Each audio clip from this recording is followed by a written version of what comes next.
Good morning, everyone. Welcome. This is Angela Coulter and Sarah Sieg, Evagnoni. bringing you this week's Ascended World.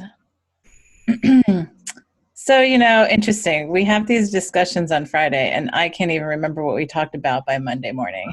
I'm the same. In fact, before I went to sleep last night, I read through the notes that I took. And I Yeah. was like, I probably won't remember this in the morning. Yeah. Nope. So,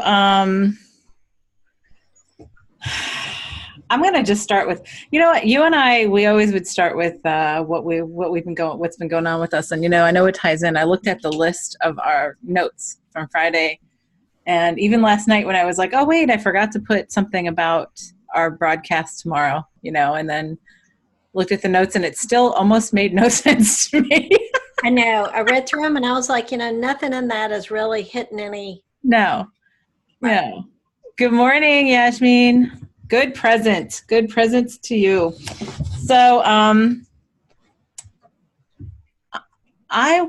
so what's interesting, and I think this is going to come up today. This is a lot of what I think we spoke about last week because Hey, Laurel's just joined. Good morning, Laurel. Because we've had a lot continuing to transpire, and every day feels like, it's like a month's worth of stuff that we're shifting through, right? Yes. So what I noticed, so one of the things, and you also give me, obviously what you've been looking at, but, we've been talking a lot about going through our darkness, right? Going through, and that was Tuesday, wasn't it, last week? Going through, to really allow those parts of ourselves to come to the surface, like to really be that full divine fulfillment, right, of the embodiment we chose to be, is to really, really, and we've talked so much about accepting the shadow side, right? Right. Accepting our darkness and all that kind of stuff, but it's like really hitting it at this other level. And I know that was where we started last Tuesday. Maybe that's where we start today. I don't know, but. You mean Monday? No, Tuesday. This was our discussion on the phone Tuesday. Oh, okay. So not the video from last week. No, because Tuesday, what did we talk about Monday?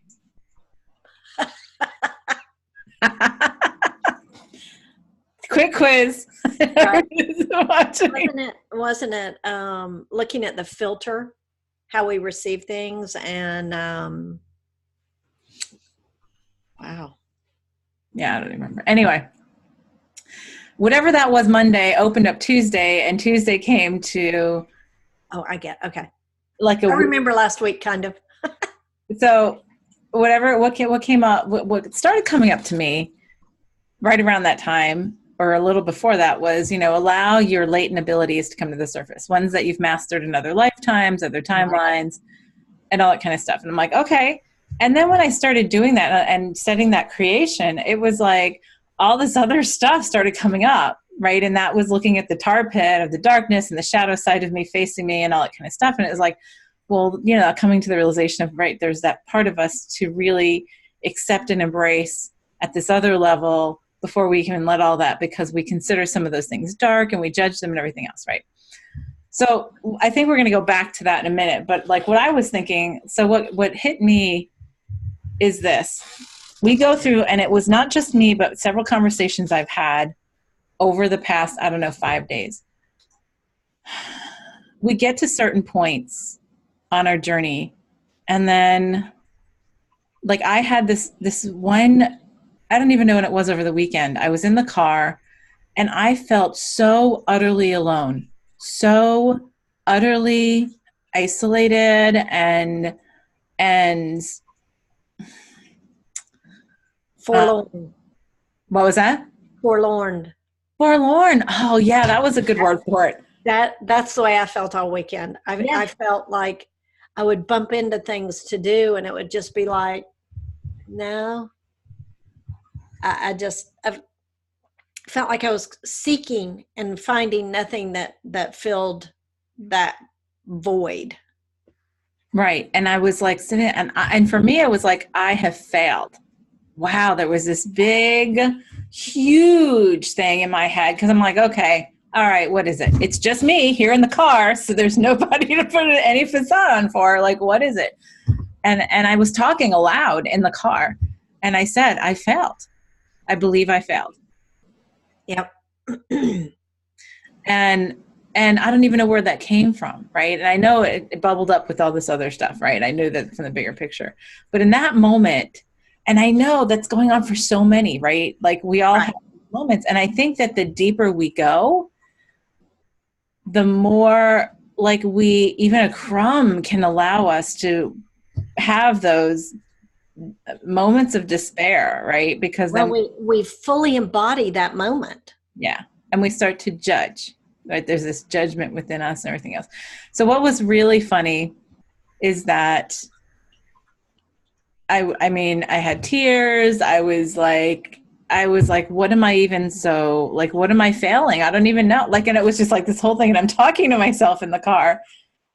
And it was just such a feeling. I'm like, wow, every time I feel like I've gotten beyond that, I come to a place, and then there was somebody else who I was talking to this weekend who was going through a situation and talked to me about, like the belief that they over explain things. And they said, oh, I've gotten much better, but I still find myself doing that. And I said, well, what would be underneath it of the need for somebody to understand you so much that you just have to keep on repeating or saying things until. And I'm like, well, that's just this feeling that you're not worthy of, or that what you have to say isn't valuable. Right. Or your experience isn't valuable, or you're not worthy enough to be understood, your experience be understood, or whatever. I mean, right. And so that's a lonely feeling too, right? It's this lonely feeling of being misunderstood or not understood. Nobody understands my journey, right? Right. There's a lot of that going on right now. Nobody understands. Well, including yourself. Yes. Mm-hmm. Because you're being drawn to do things that are so out of your previous character, out of your previous definition of yourself. Yes. And so, and it was such a different feeling. It came from such a different place. Right. And it was funny because it wasn't like this woe is me. Although funny enough, I did happen to pick the woe is me card that day. But it was sort of like this, just, I don't know. It was like this release. And the funniest part was, so in the very early parts of my journey, I used to have Ezekiel, right? Because I used to talk about Ezekiel a lot. And Ezekiel used to come to me a lot in the face of another entity as part of us. And what I found was, it was so funny. I was sitting in the car and I was like having this, I guess this woe is me moment. And I was playing, I had the satellite radio on and I had the spa station going and all that kind of stuff. And I get this telltale that I used to say, well, when you're with me, back when I used to have those conversations a lot, I'd be like, with Ezekiel, I'd be like, well, when you're with me, this is like a tell sign, like a physical message that I would get that it was there. And I haven't had that in a long time. And there it was. And the funniest thing is I look at my radio and the song is playing, like whoever is, the band or whatever is called Ezekiel something. And I was like, oh, that's very funny. I was like, all right, well, thank you. I know. All right. I'm really not alone, because we're never alone. We're always alone because we're all part of the same. But right.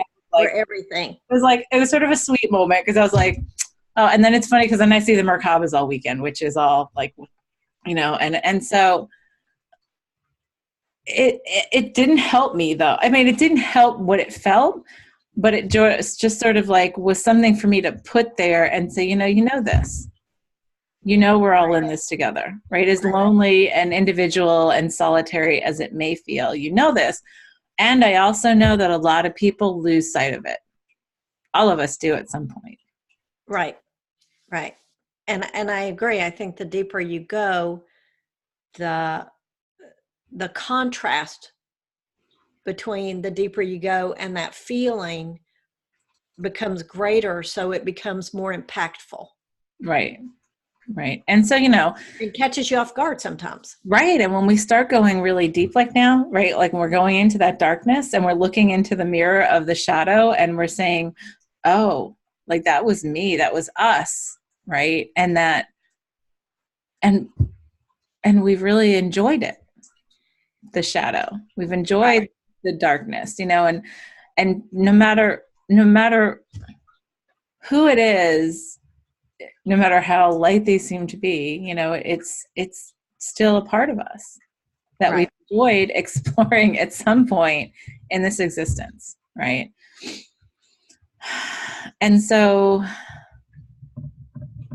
when we do that, if there's even a smidge of judgment about that, I think that helps to puke it right up to the surface. Right. As soon as you even say, oh yeah, I did enjoy that. Oh yes, okay, I accept that and embrace it because I did enjoy that.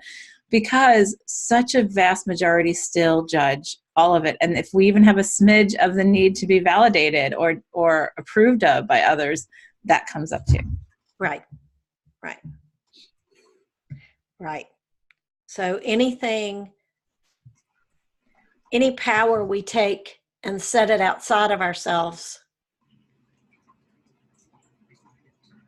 isn't in alignment, and it allows that feeling to creep in. When we start to, I think it becomes especially prominent when we start to focus on re-assimilating it after we've put it out, you know? Right. Because when we put it out there, it's, oh, I'm going to put this out here, right? Because this way nobody can judge me for it because it's not me. Right. Right. I see what you're saying. Yeah. So it's a process of removing that partition, allowing that to be part of the definition of who you are. Right. Right. I mean, and if you think about it, like in, say, multiple lifetimes, right? Think about multiple lifetimes. Oh, that's what I was like in that life. Right. And that's another kind of partition, right? Of putting it, saying, oh. Absolutely. But it's still a part of us. Right. So, you know, I can't tell you, you know, how many times I've worked with somebody and done a past life regression or whatever. Someone recently who had been going through a lot of stuff, wanted to do past life regression. We looked at another life. We looked at some core underlying issue that they have been holding and resolved it. And it seems their whole life has turned around ever since, which is fabulous. Right. But it's the seed of something that we hold of judgment within us. I don't even remember what it was about now, but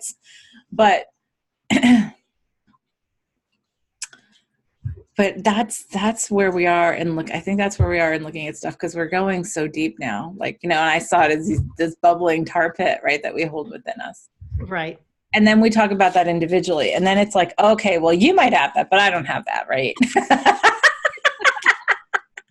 And then, wait, you have that, and you know, or like, oh, I have that and I'm working on it, and da, da, da. But then we don't all have that. But oh, yes, we do. We have the big collective one, you know, like getting to the collective level.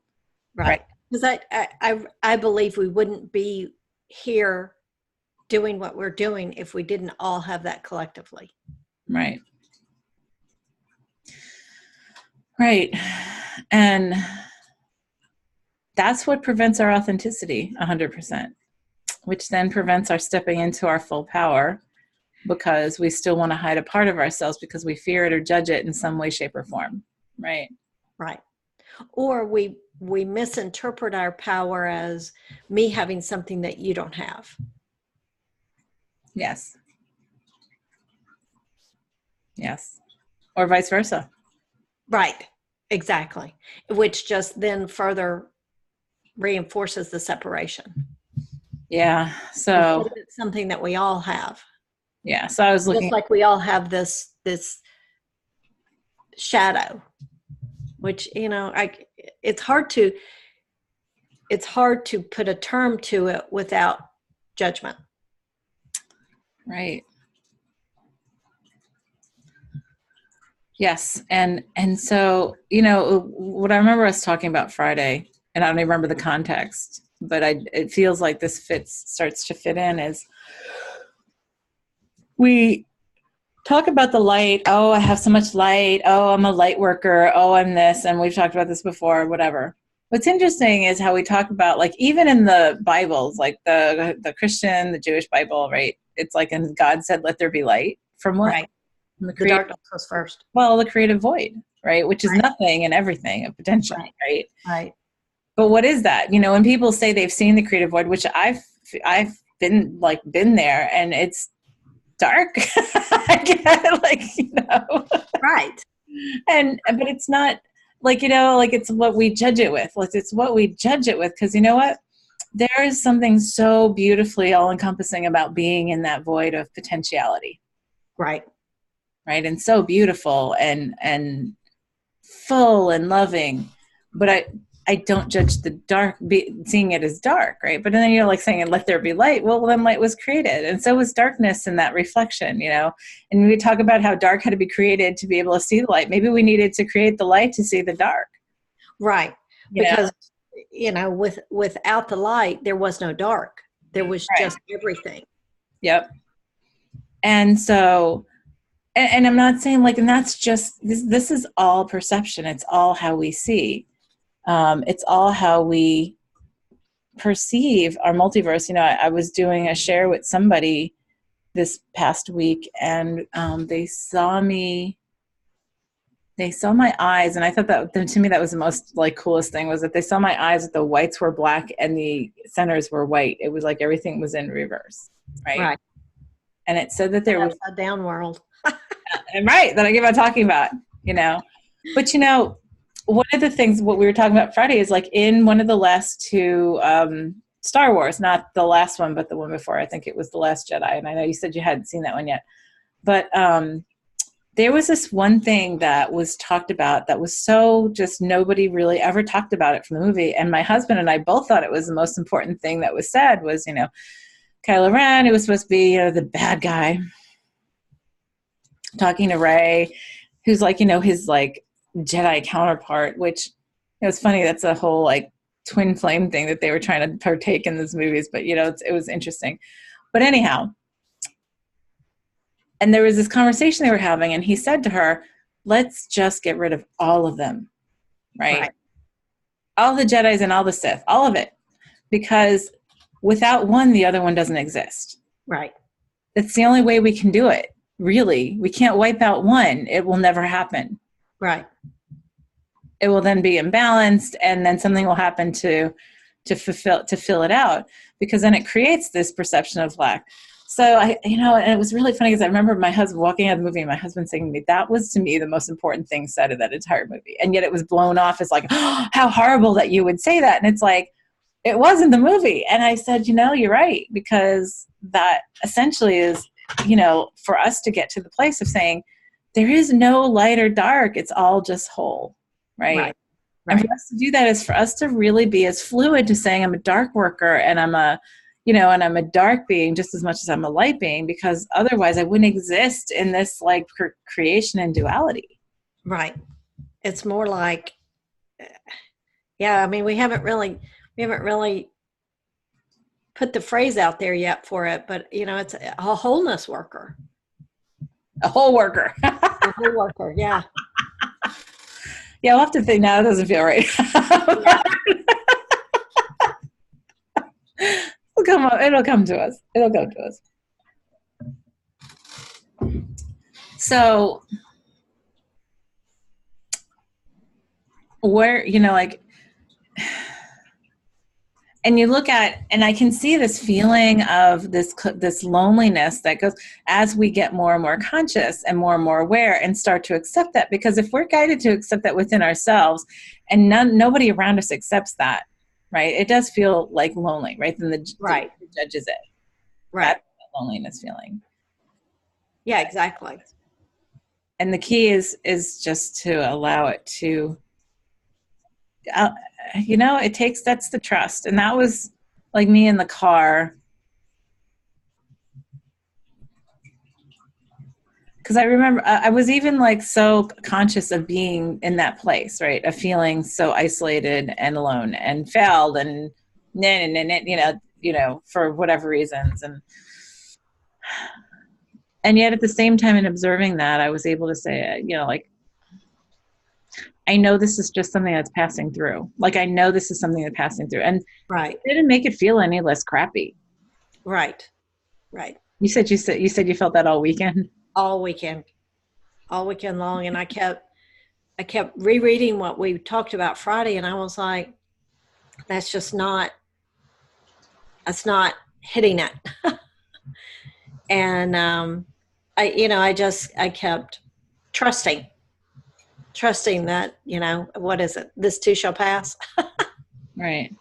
Well, and we're not, and it can be, let's talk about this. It can be a lonely journey in many cases, right? Because especially as we become more conscious, and this is actually multiple conversations I've had in the past week too, is fewer and fewer of your old, like of people who you've connected with in other not so consciousness or whatever, right? In your life, they understand you less and less as you become more conscious and accepting into that, right? Right. You can feel lonely because you feel like nobody understands you, right? Nobody understands where you're coming from. And those are the times when I connect more with animals and plants and the earth. Mm-hmm. And that's the place that gives me the most company, if you will. Acceptance. Right. Right. And there are times when there are things in nature that I want to look away from, because I've that feels like the darkness to me, and the balance and, the food chain and things like that. But on some level, I'm aware that we created it that way. There's a balance in that, and that once all that's embraced, it all just melts into the wholeness. Right. And it's time for us to throw away all of these, like, and looking and seeing all that this weekend. I was glad to be able to get out in nature yesterday, because I agree, getting out in nature is very calming to that. Right. Because you know what? Excuse me, the trees don't really ask for your permission or for your acceptance or Right. your non-judgment. They're just there, right? Right. The water is, the air is, the earth is, the sun is, it's the wind, the clouds, it's all there, and it's doing what it's there to do without explanation, Right.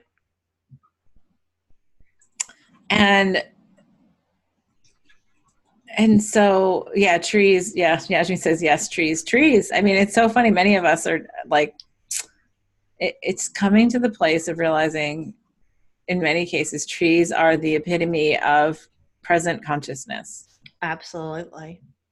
Yeah. And so that's why we love feeling like, that's why we like being around them, because it helps us to remember how to feel that way. Right. It's like, hey, just be with me. Like the trees is like, hey, let's be. Yeah. Let's be. I don't expect anything from you. I don't judge you for it. I'm not like, whatever. And even if you judge me, that's your problem, right? So, but it feels like there's something really important in here right now, because otherwise we tend to cycle around and just stay static, because then we'll fall back into, I need approval from somebody else. I need to feel accepted by somebody else. Right. I need to be validated by somebody else. And when we do that, that just helps us to perpetuate the cycle of, oh, now I need to like externalize it, put that outside of me, so Right. I can move forward. Well, and then I need to have it be returned to me in money, so then I can then judge whether I'm being successful or not. Well, and then let's look at the structure of the world, because then you have to have money to show that you're worth anything, right? Right. In turn. Right. Which that totally creates our entire earth creation as a facade of lack and duality, right? Yep. So when we shift that to say, you know what, I'm worth everything, no matter what you say about me, no matter whether you burn me at the stake, no matter whether you exile me or Throw me in jail. Torture me, whatever. mean, it's a little bit like Jesus, right? Yeah. I mean, really, it comes down to sort of that, and many others who've been persecuted for just being in that place of presence and consciousness. So that's really where we're being pushed, I think, to move, right, to that place of solid consciousness. Be a tree. Be true. Be a tree. Absolutely. You know, oh, funny, after all of this, I think that was Saturday. On Sunday, excuse me, I had been out in nature or whatever. Everything I seemed to pull up on my computer, my phone, seemed to be the tree of life, which is funny because I didn't even connect that until now, right? Oh, yeah. So I was like, well, that's weird. Suddenly it's like tree of life this, tree of life that, or whatever. So it's a challenge to say, you know what, you are utterly alone. I think of Beetlejuice. I don't know if you remember the movie Beetlejuice, where she writes, I am alone. I am utterly alone. Yeah. That's really where we get to. And the thing is for us to be okay with it and to say, I trust. And, and I'm still having this ego identity thing. I'm having this belief that I have to be a part of something else that, that's here. I have to be approved of, I mean, do you think, I doubt any of us who've ever been the villain have sat around and thought, I don't know. Actually, that's not true. Usually that's your motivation. Okay, I'm going to stop there. There was another thought that just flew away when I was trying to put logic to it, but it didn't work. So, I mean, usually somebody takes that path because they feel like they've been done wrong to in some way, right? Or they're revenge, putting revenge in, or all that kind of stuff. Or I guess revenge is probably the one that I think of most, or been the victim. Right. And then you want to lash out, right, and project. Or I won't allow that for myself. I won't allow that for myself, but at the expense of others now too, right? That's where it becomes the villainous kind of thing, right?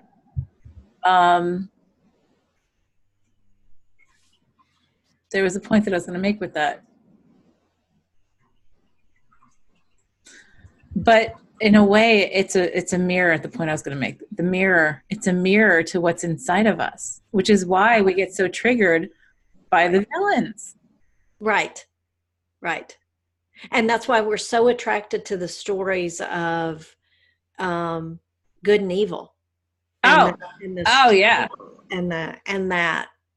Well, and I find victory. So what I found was with this, and it's funny to look back on it, I just realized that. So Saturday night, we rented the Maleficent 2, the second one, right? Have you seen that one yet? No. Yeah. So love the whole story of Maleficent because it's that whole, misunderstood, whatever, blah, blah, blah. So of course it's part 2, it's the same thing. And the thing is, it was so funny that I didn't even realize this now, but I even said to my husband at the time, I'm like, this movie is bugging me so much. And he's like, why? And I'm like, it's the same Disney crap. Right. And I'm like, but it really wasn't that. It was the person who's coming across as being the good, queen and whatever, when she was the one who was actually, doing all these things to manipulate behind everybody's back and make it look like it was Maleficent, like that kind of stuff. Right. And it's like, and I just felt this, wow, no, I don't even want to watch this movie. Although I did, and it was good. But I think it's funny that these movies and these, like Wicked, the play Wicked, the book Wicked, right, all these stories are coming to the surface about those who are misunderstood and made the villain, and then you look into their story and through their eyes and you see where they got to, right? Right. That's us. Oh, yeah, absolutely. And that's why we identify with it. Or it annoys us so much because it's like, oh, that feels so gross, right? Because why? There's something inside of us. Right. Right. Right. Whether it's what we're embodying right now, or a past life, or not that they're past, they're concurrent, but it's another avenue we've explored.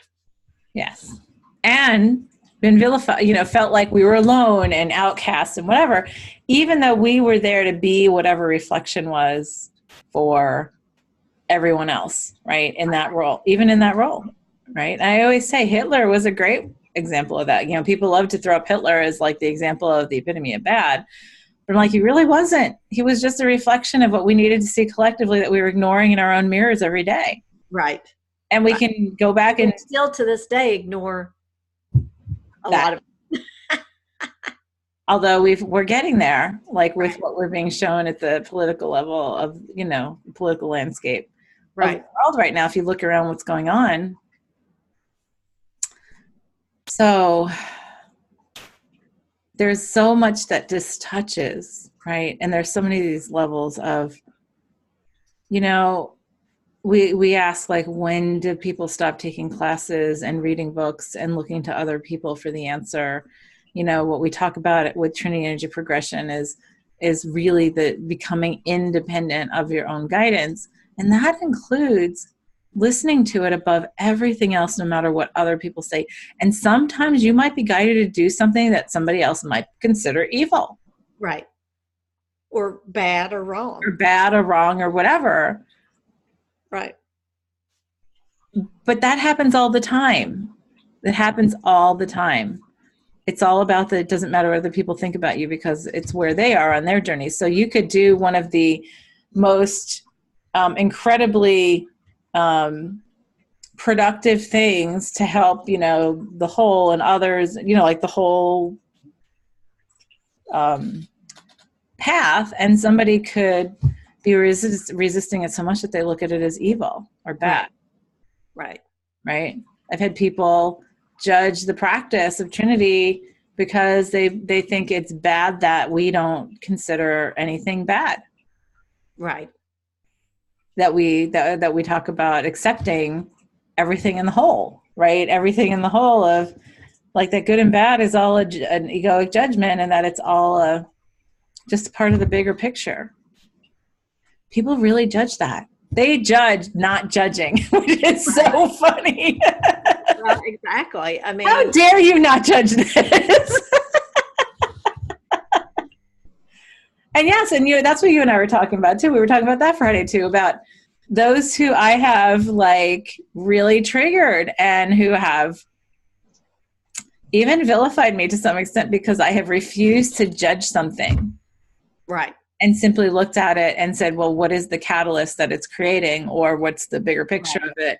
Instead of saying, oh, that's horrible, or that person was terrible, or blah, blah, blah. And, a lot of times it's come to me, and it usually comes to me when somebody's talking to me about somebody else and they're like, well, this person does this and they do this and this and this. And I'm like, okay. And there's one person who we had another person in common who had done a massive change and had moved and given up everything and done all this stuff. And then the other person contacted me in private and said, because they're a pretty well-known figure in the spiritual community, and said, I would like to work with you on clearing out some gunk, because just some bad taste in our mouth because of our person in common. Right. And I was just like, I told you about this. And the person was like, well, we did these programs together and we created this stuff together. And then she goes and leaves and takes credit for it and doesn't even give me any credit. And then just won't even take my phone calls, won't even talk to me anymore. And I said, okay, but here's the thing. When I'm doing a session with you, I'm doing a session for you, with you, not with that other person. Right. Right. So my comment or for you, not for her. Yeah. So my response was, okay, so where we'll start is what it was within you that caused you to create that for yourself, to reflect back to the trigger that, it's obviously given you. And then they just stopped talking to me. And that's happened many times where I've had people say to me, well, and they try to really persuade me into thinking badly of somebody that we might both know or whatever, or that even I don't know. And then I just say, okay, so what is that? What is that reflecting back to you? Like, why is that triggering you that this person Right. Well, and I think that is just the other side of the coin of other people's opinion of you are none of your business. Right. And when you throw that back at them, right, the ego is like, how dare you? How dare you? Right. Because you know what? I judge myself, damn it. So therefore I have to judge everybody else. So I don't have to look at that. Right. So how dare you take the mirror and turn it back on me? Right. Right. And I'm just like, because I take ownership. My commitment is that I take ownership of that myself, right? And that's how we talk. When you and I talk, it's like, and we talk about, oh, rah, rah, rah, and this annoys me, blah, blah, blah. And then it's like, okay. And then I have to look at, why is that? Why does that annoy me? It's not, oh, that person's such a jerk. And that, like, or we might start that way, like, or I feel that way, but why do I feel that way? Like, why am I bringing that in front of me? Like, why is that in my reality? And why am I creating that for myself? And then usually what happens is the next judgment is then, well, why am I creating that for myself? Oh, exactly. Exactly. Right. So that's part of the process, and it's not all like rainbows and unicorns and sugarcane candies. It's just not. And it's not that it's bad. That's where we call suffering, but I don't look at it as suffering. I look at it as liberation. Well, and it's listening to your own guidance. It's giving you practice and where you want to go, what you're asking for. Yes. Right. Yeah. So what do we talk about? Like, what do we cover this week in the that's just what's been going through my mind is how do we tie this up with a bow to go out there and do this work together. Right. I would say the creation would be around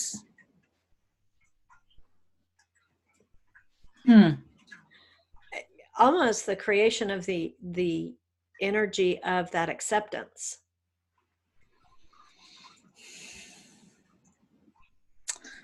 Of committing ourselves to accepting ourselves above all else.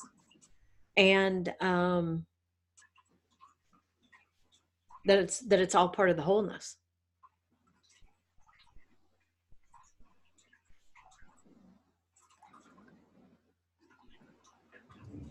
I hear your fountain in the background, and I get caught in the water. The flow.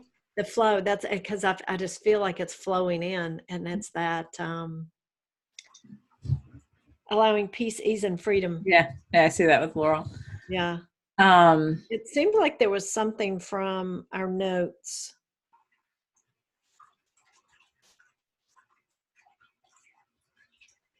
Something we said, we talked about how I think this is the answer of let me get my thoughts about when you come to that place of acceptance, that's the answer to everything. It's when you when we know when to stop. No, I know what you're talking about. The crying thing. When we stop crying out, that's when we know we're done. Right. Exactly. And that was a bunch of things. That was specific originally to when we were talking about, that's how I started this new journal. That was the first thing I wrote down is when we stop crying out, we know it's done. Right. Because that brings you to that ultimate acceptance. Right. And really we were talking about that whole dark period that we had remembered and that we created that. And that was all part of this, duality and whatever. But really that's as simple as that. Right. When we stop crying out, we know it's done. Right. And that's when it's like the automatic transcendence of all of this just happens. Oh, that feels really good. I know. So it's not even remembering how to do it. It's just that utter acceptance. Yeah. Infinite, whole acceptance. Right. Unconditional, Right. And allowing, see, that is the death of the ego right there. really. The old ego completely, right? Right. Or the transformation. The transform, yeah, it's the complete transform. Oh, that would be it. That would be the complete transformation. Right. And that boy, that feels so freeing. Oh my gosh, yeah. Liberating. Liberating. So all of that, and that remembrance and the observation, the clarity and commitment. Right. I want to say the understanding, but it's almost like the remembering. Yes, to allow that remembrance, to Right. allow the remembrance of that Right.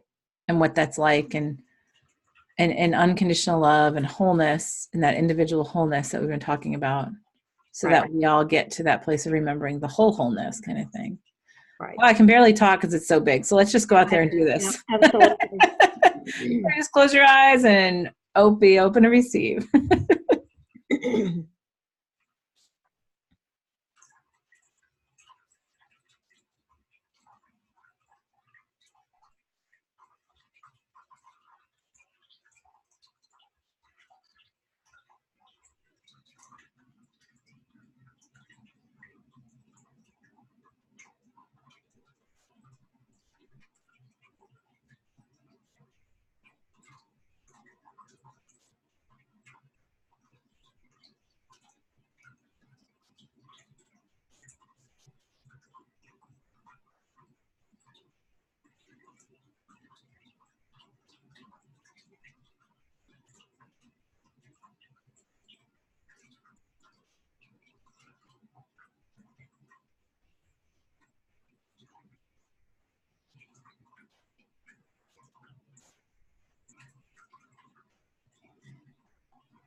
That's interesting. There's some noise coming through.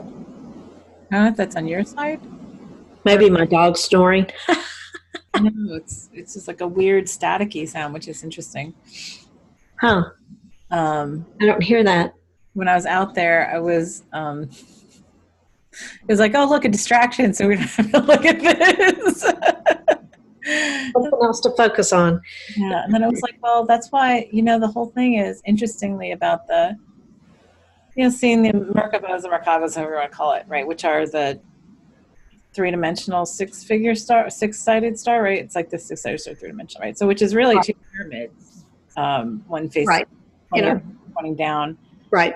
And then they call it the a vehicle of ascension. You have like one going in one direction, one going the other. Right. So as soon as I go out there, it was like, that is what it is. That's what it is. Like, right. It's that's complete acceptance. Yep. Yeah, that's great. And so then I started to see it like spin, like for each of us, right? And then it came together to larger ones, and then it was just like, oh, well, look, then we shift everything in a moment like that, right? Yeah, absolutely. Yeah. There was so much resistance to that, I will say. Right. At first, it was like this peace settled in, and it was like, oh, that's awesome. And then it was like the unrest came out of that peace, like, no, we can't have this. Yes, exactly. It was like, usually it's the other way around. Usually it's really like, at first, right. And then it comes down. I know, I got the same thing. So that was funny. And then I was like, you know what? I'm just going to focus on my piece of this, and everybody can focus on theirs. Right. And that's exactly what I did too. Yeah. That felt really good though. It really does. I can feel that opening a lot up through the core of me. Yeah. Yep. And I felt, surprisingly, I felt a lot in my throat. Like I kept wanting to clear my throat. And I was like, well, how's this finding your voice? And it's like, it's that new voice of acceptance versus the voice of judgment. Right. Without any fear of like being judged either. Right. Exactly. So. Yeah. Yeah. That feels really powerful. So again, another little minor thing to work on this week. That's right. So everyone just keep focus on where I think part of the observance is having observation within ourselves where we're still afraid of being judged, or that we have to fit in, or that we have to be accepted, or whatever, and how we're motivated in doing what we do from that versus what our guidance truly is. Right. I think that's a big one.